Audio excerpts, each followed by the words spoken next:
Radicic tries to find a way past the shell car. That's the junior Johnson, Alan Grice, number 18 in front of them. A slower car to make their way past as well as they come down towards the elbow.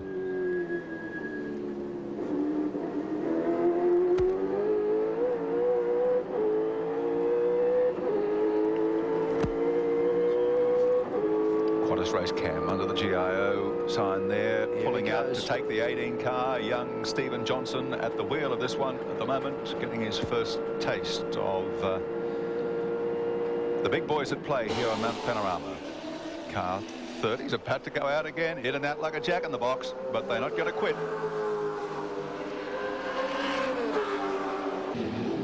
In the Anderson Consulting Commodore, just trailing the 17 car of Dick Johnson.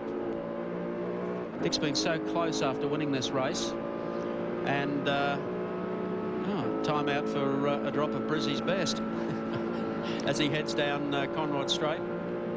Our race cam view of this really does make it look easy, doesn't it? You'd think it was a Sunday drive. Then we show you the speed shot at Caltex Chase when they zip in there at 285 clicks, and somehow it looks like all concentration. But Johnson, like a member of the elite squad, as they call them, the old guard here at Bathurst, sure do make it look easy. A lot of young guys saying, when is Dick, Brocky, when are they going to move over? When are they going to move over? Why should they? Never. Look who's leading the race again. It's Dick Johnson and the Shell FAI Falcon. Perkins running in second spot, his car, the Castrol car, and Brock Mazera running in third. So we've got it all there, the Ford leading and two Commodores. The privateer, as he likes to call himself, Larry Perkins, and Peter Brock, the factory man, right behind him. And they're getting ready for a change in the Brock pit. Mazera at the wheel at the moment, and Brock is standing by, geared up, living in time. In fact, his stop was 3 or 4 seconds quicker than the Dick Johnson stop. Yeah, the only difference, of course, may well be the traffic now that Larry has to contend with in order to get back onto terms with Johnson. The exit to tyre power turn. Johnny Bow heads off down the Conrod. One of the talking points this weekend has been the fact that Johnson and Bow are such a strong driver pairing. Glenn Seaton, of course, has taken Paul Radicic on board to drive with him, making another very strong driver pairing.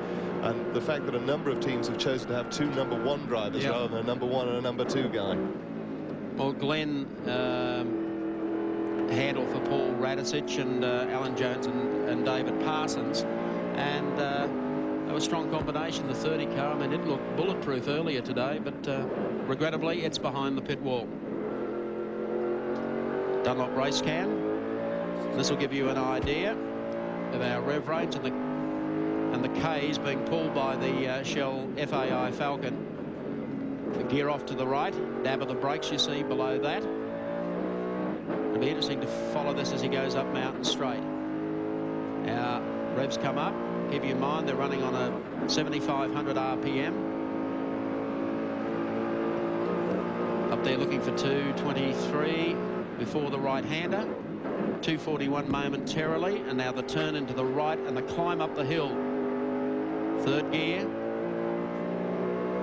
Change at 160 into fourth gear, and they'll come up now to the left-hander at the cutting.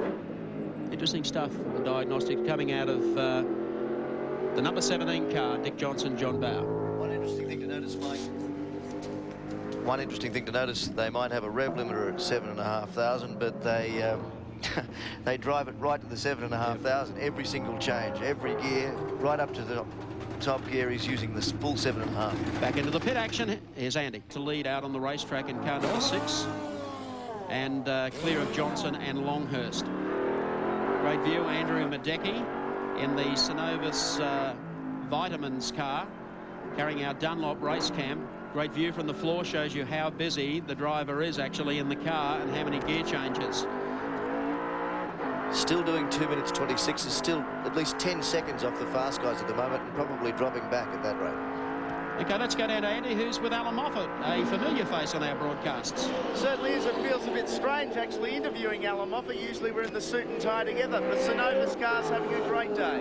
Well, it is honking along. We're very pleased with that. You know, we build it for go, a little bit of show, but we're very pleased with Andrew. He's doing absolutely a superb job, and And thanks also to Dick Johnson Racing for a fabulous engine. We put it in on Wednesday. It's been running all week, and it's got that feeling that it'll go all day. And also to Freddie Gibson Racing for helping us with some spare tires when we were in a jam a little earlier in the day. Alan, of course, the weather has interrupted everything, but is everything going to plan as far as pit stops go? Yeah, we're very happy, Andy. We got it to lap 32, which is the schedule to have 4 stops. We filled it up. Andrew was still refreshed, so he stayed in the car. We're on intermediates now, but we'd just like a little bit more rain for our Dunlops to cool off a bit. Alan, you've been giving me plenty of Cenovis during the week to keep me bright-eyed and bushy-tailed, but you've also given Andrew some. Well, he's got it in his drink bottle. We got Cenovis Sport on board as well with our with our drink bottle. We couldn't let it get away without you giving them a plug. We wish you all the best. Thank you, mate. Good on you. As I suggested, at 2:26s, he might have the vitamins in the bottle, but he's 10 seconds off the pace and has now dropped back to 4th. Yeah, he needs some slicks. The fast laps are around 2 minutes 16, 2 minutes 17. Dickie Johnson's just recorded a 2:16. Tony Longhurst a 2:17. And if we look further down in the field, 2:17s against Bradley Jones and Glenn Seaton. So the major protagonists are starting to force their way back to the head of the field. Certainly the most striking looking car here, the Cenovis car, as you can see, that black paint job. Yeah. Coming down across the top of the mountain up on the Shimbury Creek car. With that wonderful contrasting green, it reminds me of the last bout of gastric reflux. Oh, give it a break. Carrying also sponsorship from Parramatta Raceway in Sydney. So a little bit of the Saturday night thunder flowing into the Cenovis car for the weekend, and he's doing a great job, Andrew Madecki. And the car will be taken over a little later by Jeff Allen, one of the top runners in the British Championship. Oop, little tight there, but young Rodney Here Crick. comes Larry. Larry gives, or Hansford gives him a little blip of the lights. He stays wide, gives him racing room, tucks in behind as they go down the straight. So it's Hansford coming back, going after Bond. Just look at the car through this section, down through Caltex Chase.